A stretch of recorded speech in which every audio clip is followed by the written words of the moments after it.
Emmanuel Gustave Samnik est journaliste et directeur de publication de l'hebdomadaire L'Actu et il nous parle ce matin de cette finale de la Coupe d'Afrique des Nations de handball qui va opposer cet après-midi, ce soir même à partir de 18h au Palais Polyvalent des Sports ici à Yaoundé, le Cameroun à l'Angola, le Cameroun et l'Angola qui vont donc s'affronter pour cette finale. L'Angola considérée comme une montagne difficile à gravir pour l'équipe camerounaise, Emmanuel.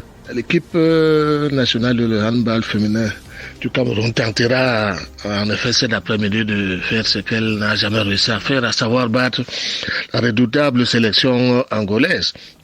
Le Cameroun a déjà échoué 4 fois en finale de Coupe d'Afrique des Nations devant cette équipe angolaise qui, elle, règne sans partage sur le handball africain. Parce que l'équipe d'Angola a, je crois, déjà remporté la CAN une quinzaine de fois. Même aux Jeux africains, elle a toujours dominé le Cameroun. La dernière finale, c'était déjà le cas.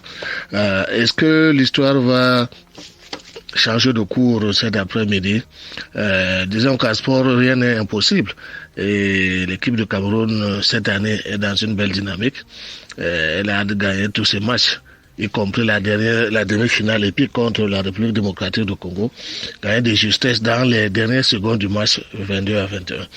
Donc, à moins d'être fataliste, il faut continuer à croire. Il faut continuer à croire que nos lions indomptables de handball ont une chance, fut-elle minime, de l'emporter pour une fois, pour une première fois, devant la sélection angolaise. De toutes les façons, rien n'est éternel et puis il y a un début à chaque chose.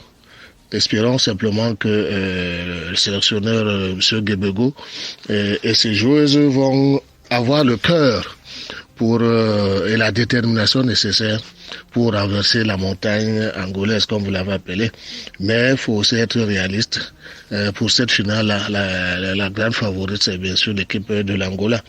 Et la surprise viendra du Cameroun. Mais on est habitué aussi aux surprises.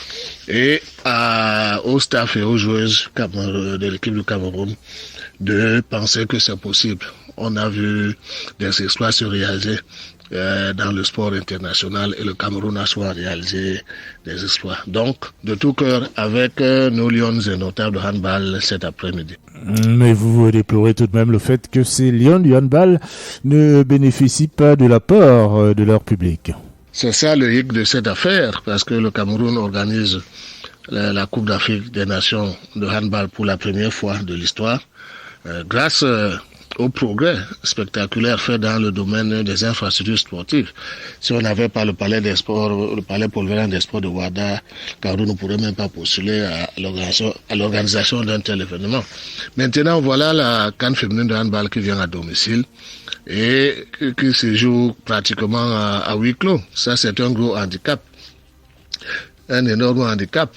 Et moi, je ne cesserai de déplorer l'attitude de la Confédération africaine de handball qui a persisté à vouloir organiser sa compétition avec une chose insignifiante de la présence du public dans les gradins du palais polyvalent des sports de Ouarda à Yaoundé. Je crois qu'il s'agit tout simplement d'une mode, parce que c'est quand on regarde en ce mois de juin toutes les compétitions internationales qui se jouent, regardez la beauté que la Coupe d'Europe des Nations de football a retrouvée avec le public au stade. Ce public a failli pousser le Danemark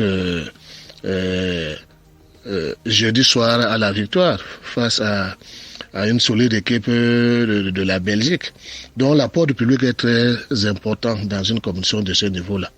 On se souvient que peut-être que sans le public à domicile, l'Angleterre, qui a pourtant inventé le football, n'aurait jamais été vainqueur de la Coupe du Monde en 1966. Même la France, qui se présente aujourd'hui comme un terreur, comme un ogre sur la planète football, pour remporter la Coupe du Monde, il a fallu qu'elle l'organise à domicile en 1998. Et avec le port poussé par le public, ce qu'on appelle la loi du domicile, elle a pu devenir champion du monde pour la première fois en 1998.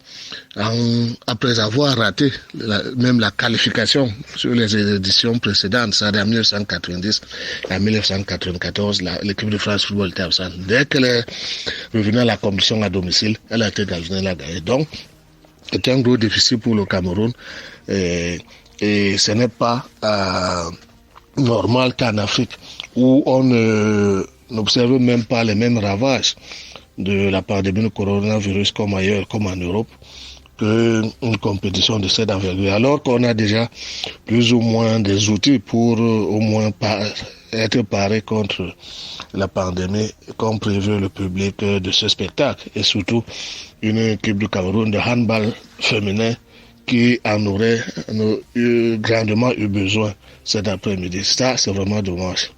Mais espérons que les Africains vont arrêter ce mimétisme-là qui consiste à faire ce que les Blancs font et qui ne sont même pas prêts à faire un revirement comme eux, les Blancs, parviennent à tirer la conclusion. Parce qu'à partir de ce jour, je crois, en France, par exemple, on n'impose plus le port du masque dans la rue. Ce sera seulement à certaines occasions. Mais chez nous, il n'y a encore aucune décision qui n'a été prise dans ce sens, même si dans la réalité, on voit bien que les gens eux-mêmes se sont libérés un peu de ces contraintes qui risquent de touffer tout le monde, même sans raison valable. Et donc, vraiment, gros regret que les Lions ne puissent pas affronter la montagne angolaise sans leurs supporters criant de bout en bout pour les pousser à la victoire.